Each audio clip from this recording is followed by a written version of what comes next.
Hello and welcome to another edition of the Formation Lap. Coming up on the show, everything you need to know heading into the final round of the Repco Sprint Cup. It is a big hello and welcome to Mark Skaife, who joins me. Skaife. Hi, Jess. Good to see you.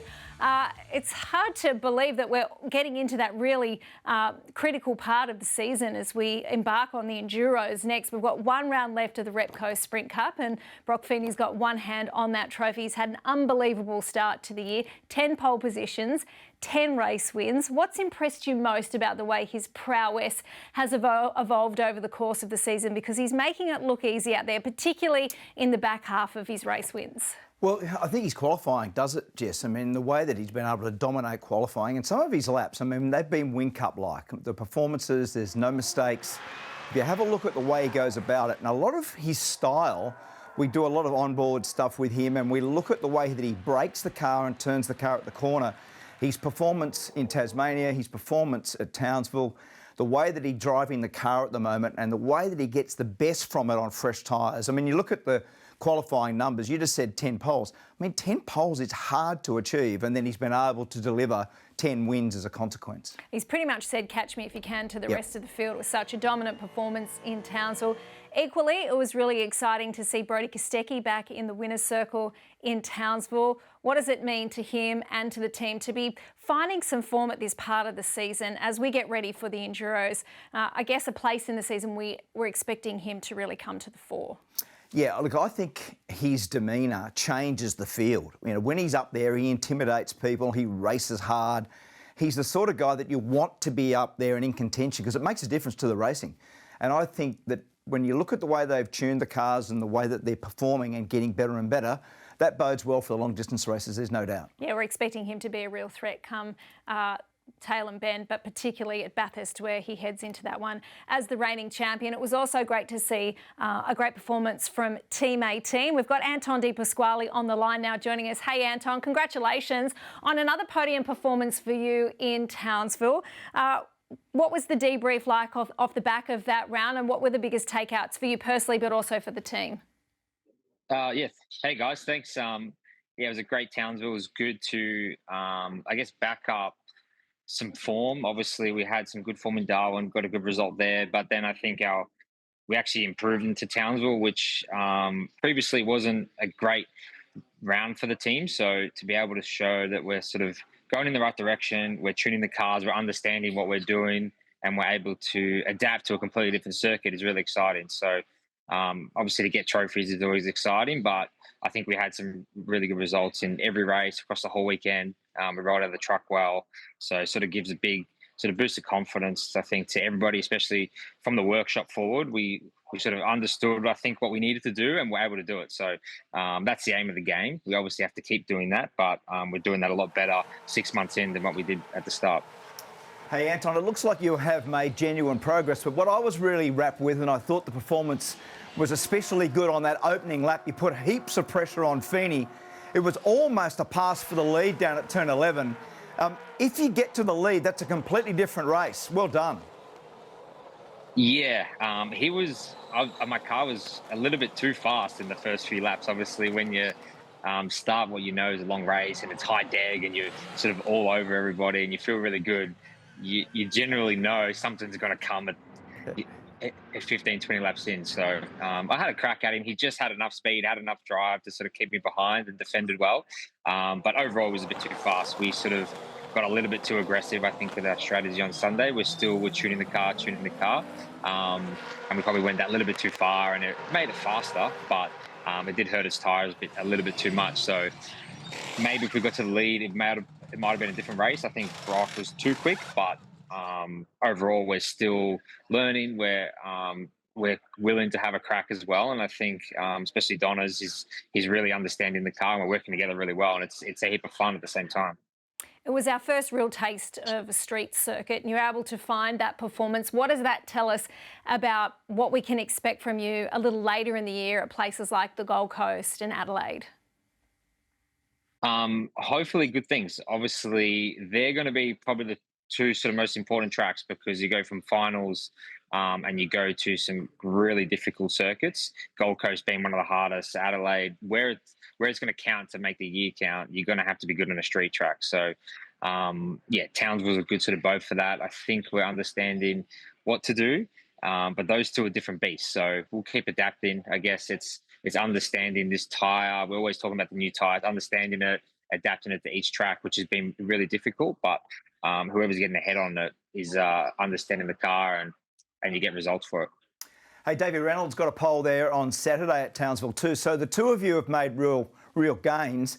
Are you complaining about the same things? Do you like the car the same? Yeah, we're having a really good. So basically, obviously, Dave got that pole, so he took a lot of what I had on Friday into his Saturday car, and then when he was on pole on Saturday, then we took a lot of what they did different as well to our Sunday car, and then we qualified a lot better and made a heap of places in the shootout, and then we had that reference point of tire pressures for the shootout, all these things, warm up procedure that we could lean on, and I made a heap of spots into the shootout, which set up our day. So we're able to sort of plug and play good things. I mean, you never always complaining about the same thing. No two cars sort of ever the same in the sport. It's always that little bit different. You're always looking for slight different things. But overall, if something stands out and it is faster on either car, we're generally able to sort of grab it and plug it in, and it helps. So the faster both of us are, obviously, we benefit from that. We can lean on each other. We've got all that data there. The whole team, both sides of the garage, are working really well together. So we're just going to keep working together, keep driving both cars forward as hard as we can, and the more consistently we do that, the better we'll be overall. What difference does it make when you've got a David Reynolds with a smile on his face? We know it's been a bit of a challenging start to the season for him. He was up and about on Saturday and off the back of your podium on the Friday. Just what difference does it make to the team? Yeah, it's huge. The team's doing a lot of really good things, and Dave is a character. He's energetic. Obviously, wasn't super energetic at Townsville because he had the man flu or whatever he had going on. So, but he had a pep in him step after that race. But yeah, it's just good for the team. Obviously, we're getting podiums more regularly. To get a pole, to get we're getting front rows every now and again, and things like that, even thirds and stuff. And it's stuff that the team hasn't been able to do that consistently in the past. So. I think as a whole, everyone sort of understands where we're going and where we want to be. And the whole collective of the whole team is sort of going that direction, which is really good leadership, I guess, from ATB and Charlie, sort of keeping everyone together. Everyone's excited, and it's super motivating to walk in the shop every day. Hey, Anton, you're up 3 spots in the championship. How's your form? Because we both go for Collingwood, so you're peaking at the right time. Collingwood are peaking at the same time. Yeah, I'd like to be in the same spot as them. They're having a great season. It's actually good. It's the one benefit, I think, other than obviously being close to family and stuff, the one benefit of being back in Melbourne is going to the footy every week. So every week I'm on the racetrack, you'll see me at the G. Good stuff. Yeah, it's working for you, that's for sure, so keep it up. You are sitting 7th in the championship, and a lot of what we've been talking about is around that bubble right on the edge of the top 8, and that's going to be obviously really important when we get to the end of Bathurst, because those that are in the top 10 buy a golden ticket through to the final. So how are you feeling about all of that? Does it change your mindset at all heading into, I guess, the next 3 events, knowing that you've got to be trying to park yourself well inside that top 10 to be in finals contention? For sure. If we want to be in there, there's no lie about that. And obviously everyone wants to be in there. We're sort of on that bubble. We've got a little bit of a gap, but it's not a comfortable gap. So we have to execute the next few rounds, and having 2 endurance ones in that, it's big consequences as well. If something goes wrong or you get caught up in something. So in an ideal world, you get to Bathurst and you've got a bit of a buffer, because that is its own beast. You want to be able to go there with no consequences and just have a send and go for the big one. But if it gets to the point in the race where you have to take your eyes off the win if you're not fast enough or whatever, we'll work that out. But ideal world, you go to Bathurst looking for the big trophy. That's just always the goal. And if you get that, you'll be in the finals anyway. Yeah, it's pretty exciting, isn't it, to think that there's so many things on the line in the lead up to our season finale in Adelaide. Anton, thanks for joining us here on the Formation Lap. We'll see you at Queensland Raceway. Thanks, guys. Cheers. And here's confirmation of the championship landscape as we head into the final round of the Repco Sprint Cup. Broc Feeney with one hand on that trophy. He's got a 220-point lead over his teammate Will Brown, who's managed just to hang on to second, but Matt Payne is breathing down his neck. There's only 15 points separating them. And we've got Hill and Allen sitting just outside the top 10. So the fight for that top 10 spot is well and truly on. And this is what the team's championship looks like. Red Bull Ampol Racing well out in front. Penrite Racing have done a great job to leapfrog the Monster Castrol Racing team. But there is a real fight in that mid-sector, Skaife, for supremacy in the pit lane. So it's only 28 points between those two. It's going to be really fascinating to see how that plays out next race. All right, time for a quick break here on the formation lap. Coming up, we'll catch up with Will Davison ahead of our next round at Queensland Raceway. And as we head to this very quick break, let's relive a moment in history for Chaz Mostert. This 21-year-old rookie is now less than one lap away from a breakthrough win. With eyes wide open, and he has been loving every minute of it. But none more so than today, because yet again the rookies come to the fore and Chaz Mostert breaks through. Have some donuts and get back here so we can celebrate. And they're moments you never forget. And to do it the way that he's done it today has been something very special to watch.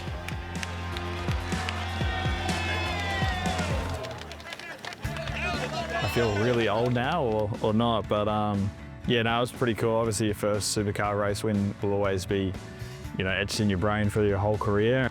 For me to be able to be a driver that got to drive for Dick Johnson Racing back in the day, be part of that team where Wilson Security was a sponsor at the time, and with the ups and downs of Dickie's race team throughout the years, it was a bit of a tough time coming into there. So to see us in that year be giving a rookie a go, I think the couple of rounds before that, the results weren't quite there, but had some good help from Tickford at the time, put a young guy in as well, some awesome engineers and mechanics along the thing to really turn the team around. To win at home at Ipswich was something pretty special as well, since I'm a Queensland boy. So it's it was all pretty fairy tale-ish to be starting your career, and also to be driving for a team like that and get the result as well is pretty cool. The way my career goes, sometimes you could win some and get the opportunity to keep working on your burnouts, or then some years could be a little bit dry on the victories and you forget how to do them all over again. So hopefully this year can be, by the end of the year, a bit of a master at it. Probably not as epic as what SPG is, but I'll definitely have a crack to see if I can bring the tyres back with some wire hanging out of them.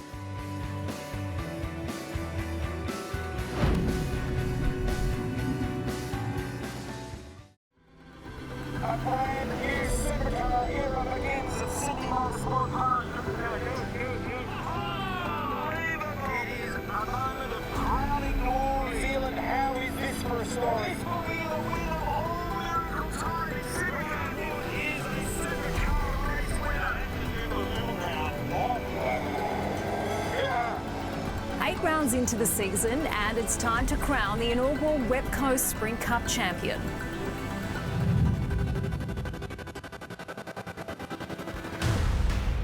To become the best sprinter, you must first have speed. Acceleration and power are critical. Every tenth of a second gained or lost counts. Every single driver in this field is delivering maximum attack. Sprinting is a test of focus, adaptability and resilience. But above all else, what makes a good sprinter great is the will to win no matter what. Broc Feeney owns Townsville. 1 round to go, and it's Broc Feeney's to lose. It's time to crown the inaugural Repco Sprint Cup champion. Get ready to make history as Supercars returns to the heartland. This is the Century Batteries Ipswich Super 440, only on Fox Sports. Welcome back to the formation lap, and the final round of the Repco Sprint Cup is next at Queensland Raceway. We're looking forward to getting back to the heartland, as we call it, because the last time we went racing Skaife at Queensland Raceway was back in 2019. Yes, and it's a weird circuit because it's only got 6 corners, but they're all very, very different, Jess. And the first 2 corners are 2 of the best corners in the country. You arrive super fast, it's a super aggressive first turn, and then the second turn, you've got to be really controlled, with your braking application, the way you turn the wheel. The car's in the corner for a long time, and it's the most important corner because it leads onto the back straight. So there's a lot of nuance about the racetrack, and I'm looking forward to seeing how the teams attack it. Yeah, the paperclip, as they call it, is a little more complicated than people might think it is. And we're obviously back to the sprint format. Which means that we'll have the soft tyre and super soft in effect on Saturday across those two 120-kilometre races, and then a 200k race on Sunday with the soft tyre. And Mark, this is the last round that we'll see the fuel churn, and that has presented all sorts of challenges over the course of the season so far, and it'll be no different at Queensland Raceway. Well, teams are having real trouble in indexing it into the coupling properly, and it's only 25 litres, but the drama with getting it in there and having it contained in terms of its flow rate, we've had heaps of drama with it, as you said, Jess, and some of the teams are getting sort of half the volume at a time. You can just see there again with the Castrol Mustang that didn't index straight away. And what happens is, because it's sort of 25 litres and it sits up in the air, it's quite cumbersome. So the teams are having real trouble with getting that coupling index properly. And then at the back of it, we've got this crazy format, which I think this Super 440 thing has been really good. 2 different tyres. It's the new spec soft tyre. We've never raced that tyre at this place. So last time for the Super 440 and the last time this year for the fuel churn. And it's not in too many instances we've seen over the course of the season where someone's been able to have really consistent pace across the soft and super soft. It's been one of the big stories, so we look forward to seeing how that pans out at Queensland Raceway. The other anomaly for the weekend is that Australian Superbikes, Subax, will have 4 wheels and 2, which is always a bit of a spectacle. I love it, and way back from the Winfield Triple Challenge days when we used to have superbikes running with us, and through the Shell Australian Touring Car Championship we did it so many times, so it's great to have the bikes back as a 4x2 meeting.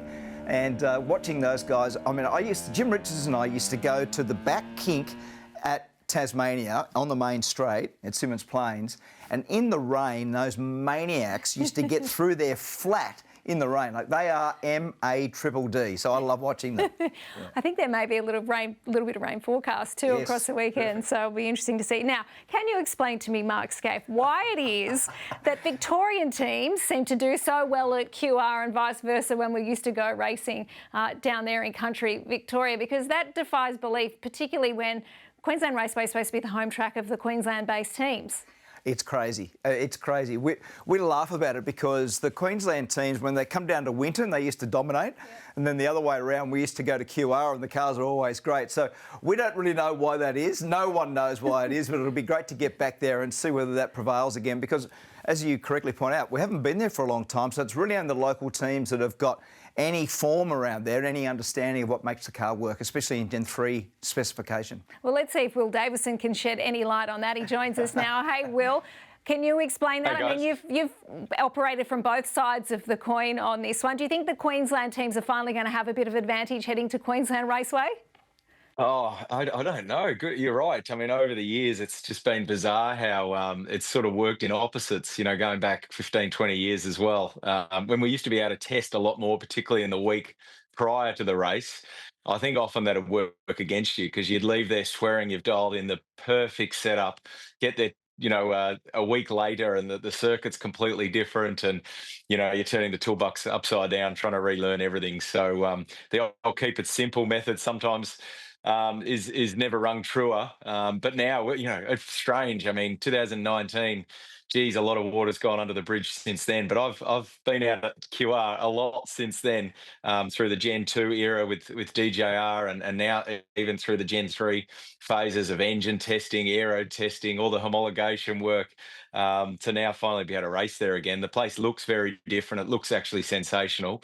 But it's the same old tricky 6 corners that still gives us headaches. Now, how many laps you do at that place, it's really complex and really technical to get the car into a nice window. So explain that, because you would have worn a groove in the track for the amount of laps that you've run around there. So just explain what it takes to make the car good there and why the place changes so much. Like, even overnight, you can wheel the car out the next morning and it's massively different.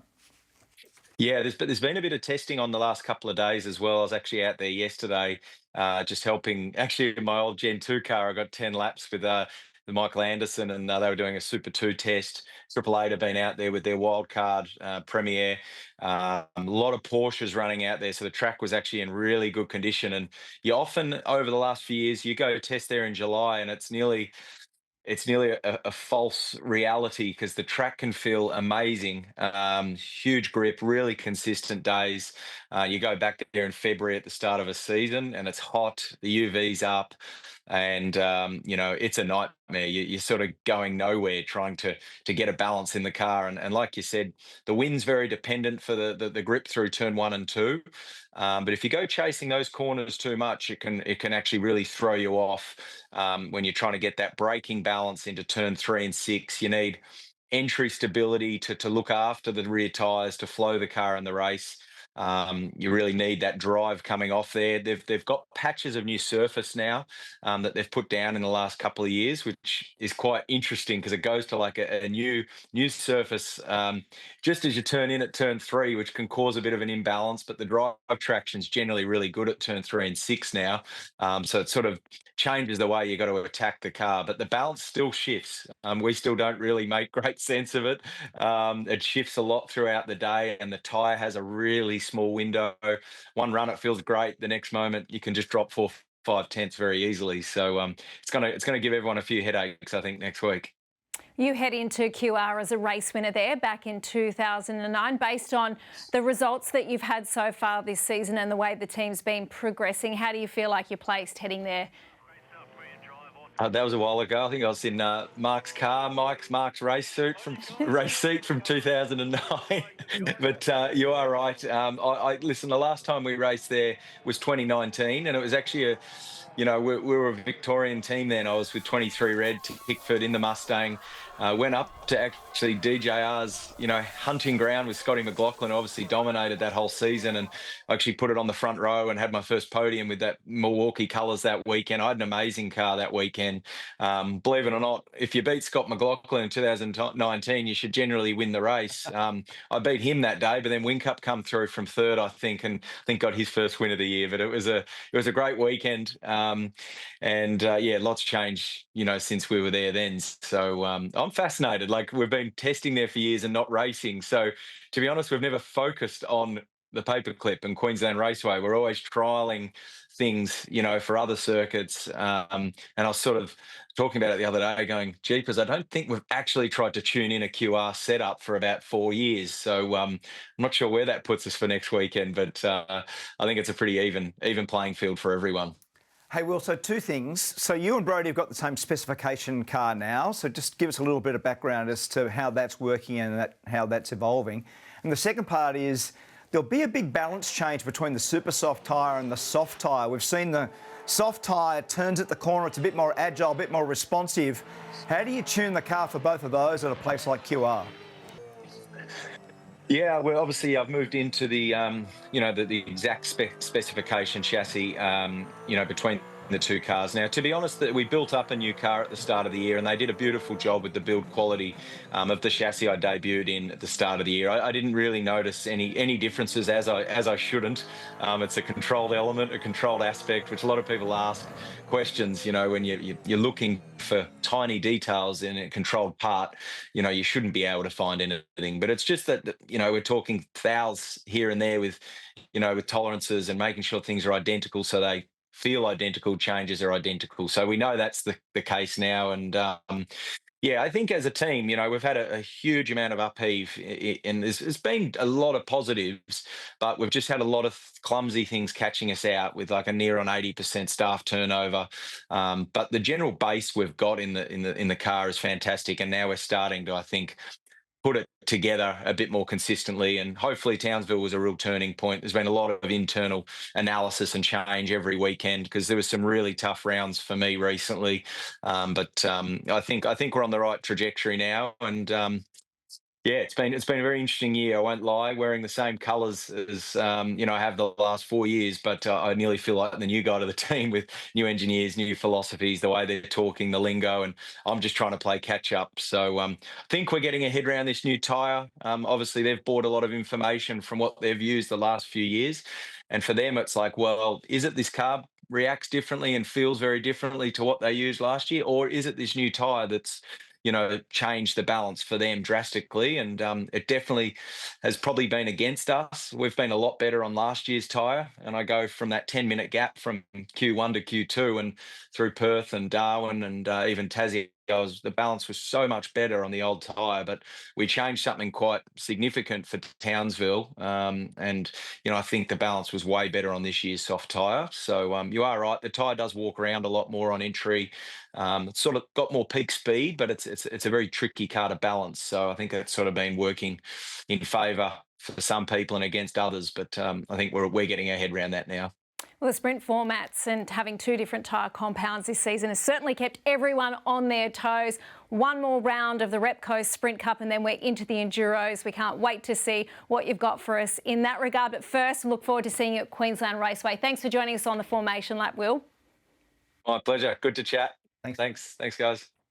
And don't forget, Fox Sports is the only place to see every single minute of the action from the Century Batteries Ipswich Super 440. Our live coverage from Friday, the 8th of August. We'll have 2 sprint races on the Saturday, over 120 kilometres, and then a 200k race, including a shootout on the Sunday. We're looking forward to it. Thank you very much, Mark Skaife. We'll see you at Queensland Raceway. And thanks to you for your company here on the Formation Lap. We'll see you at Queensland Raceway for the final round of the Repco Sprint Cup.